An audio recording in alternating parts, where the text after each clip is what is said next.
జరిగింది. వాడు హ్యాపీయా? వాడినే అడుగు. ఏ నాన్న హ్యాపీయా? ఎంజాయ్ చేసావా?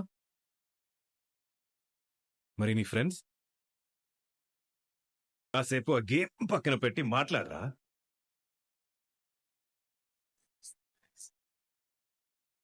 కార్తిక్, నాన్న ఏంటి ఏడుస్తున్నావా? నాన్నా, ఎవరన్నా ఏమన్నా అన్నారా? ఏమైంది? చాలా థ్యాంక్స్ నాన్న, చాలా థ్యాంక్స్ అమ్మా. ఏమైంది? నా ఫ్రెండ్స్ నన్ను ఎప్పుడు ఏడిపించేవారు నాన్న. కార్తిక్ గాడు అందరి బర్త్డేలకి వచ్చి ఫ్రీగా కేక్ తినేసి వెళ్తాడు, కానీ ఎప్పుడు బర్త్డే పార్టీ ఇవ్వడు అని. ఈ రోజు తర్వాత వాళ్ళెవ్వరూ నన్ను ఏడిపించరు. ఆ, అరుణ్, ఏరా, మా ఇంటికి ఎప్పుడు వచ్చినా సేమ్ టీషర్ట్ వేసుకుని వస్తావు, నీకు వేరే టీషర్టే లేదా అని అరుణ్ అనేవాడు. ఈరోజు నన్ను ఈ సూట్లో చూసి షాక్ అయిపోయాడమ్మా.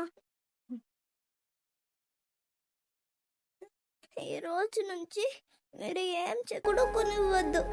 ఇలాంటప్పుడే అనిపిస్తుంది ఫ్యామిలీ కోసం ఎంత రిస్క్ చేసినా తప్పు లేదని.